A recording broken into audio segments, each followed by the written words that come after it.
ওগো আল্লাহ, ওগো মালিক, তুমি ছাড়া তো আমাদের আর কেউ নাই, তুমি ছাড়া তো আমার আর কেউ নাই। আল্লাহ গো, তুমি যদি মাফ না করো কে আমাকে মাফ করবে? তুমি যদি মাফ না করো কে আমাকে মাফ করবে? তুমি যদি আমাকে মাফ করো তাহলে তোমার কোনো দিকে কমবে না, তুমি যদি আমাকে মাফ না করো তোমার কোনো দিকে বাড়বে না। আল্লাহ গো, তুমি আমাকে মাফ করে দাও। সারাটা জীবন অন্যায় কাজ করেছি, সারাটা জীবন নাফরমানি করেছি, আমার কাছে কালেমার দাওয়াত কম আসে নাই, আমার কাছে কালেমার দাওয়াত কম আসে নাই, আমাকে লোকেরা কম বোঝায় নাই। ওগো আল্লাহ, তুমি আমাকে মাফ করে দাও। মাফ না করলে কোথায় যাব, কার কাছে যাব? বাবা যখন মারে তখন মার কাছে আশ্রয় নেওয়া যায়, মা যখন প্রহার করে তখন বাবার কাছে আশ্রয় নেওয়া যায়, বাবা মা যখন প্রহার করে তখন দুনিয়ার কারো না কারো কাছে আশ্রয় নেওয়া যায়। ওগো আল্লাহ,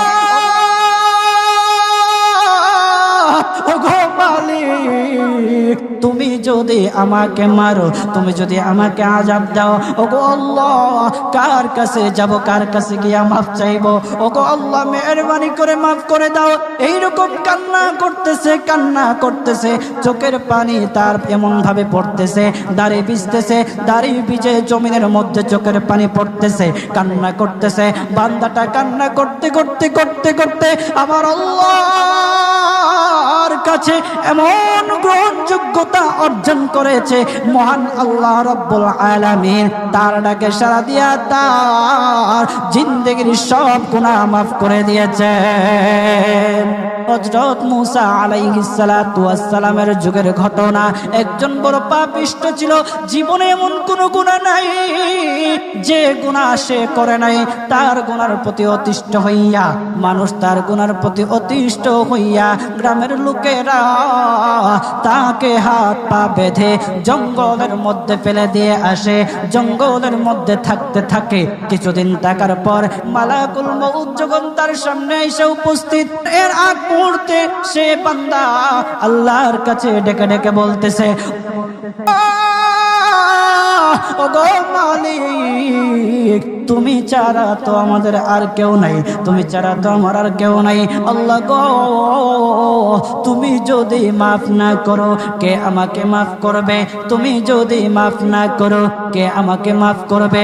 তুমি যদি আমাকে মাফ করো তাহলে তোমার কোনো দিকে কমবে না, তুমি যদি আমাকে মাফ না করো তোমার কোনো দিকে বাড়বে না।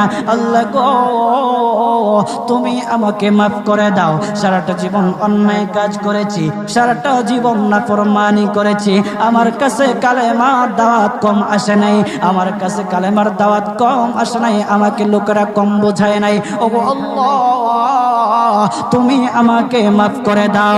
মাফ না করলে কোথায় যাব, কার কাছে যাব? বাবা যখন মারে তখন মার কাছে আশ্রয় নেওয়া যায়, মা যখন প্রহার করে তখন বাবার কাছে আশ্রয় নেওয়া যায়, বাবা মা যখন প্রহার করে তখন দুনিয়ার কারো না কারো কাছে আশ্রয় নেওয়া যায়। ওগো আল্লাহ, ওগো মালিক, তুমি যদি আমাকে মারো, তুমি যদি আমাকে আযাব দাও, ওগো আল্লাহ, কার কাছে যাব, কার কাছে গিয়া মাফ চাইবো? ওগো আল্লাহ, মেহেরবানি করে মাফ করে দাও। এইরকম কান্না করতেছে, কান্না করতেছে, চোখের পানি তার এমন ভাবে পড়তেছে, দাড়ি ভিজতেছে, দাড়ি ভিজে জমিনের মধ্যে চোখের পানি পড়তেছে, কান্না করতেছে। বান্দাটা কান্না করতে করতে করতে করতে আমার আল্লাহর কাছে এমন গ্রহণযোগ্যতা অর্জন করেছে, মহান আল্লাহ রাব্বুল আলামিন তার ডাকে সাড়া দিয়া তার জিন্দেগির সব গুনাহ মাফ করে দিয়েছে। ওই বান্দাটা তাওবা করতে করতে করতে করতে হঠাৎ ইন্তেকাল করে। ইন্তেকাল হওয়ার পরে হযরত মূসা আলাইহিস সালাতু ওয়াস সালামকে মহান আল্লাহ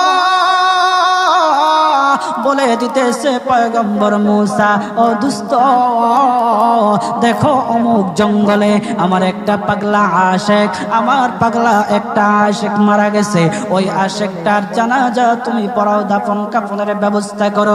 ও মূসা, আর তুমি একটা ঘোষণা দিয়ে বলে দাও, একটা ঘোষণা দিয়ে দাও, মূসা রে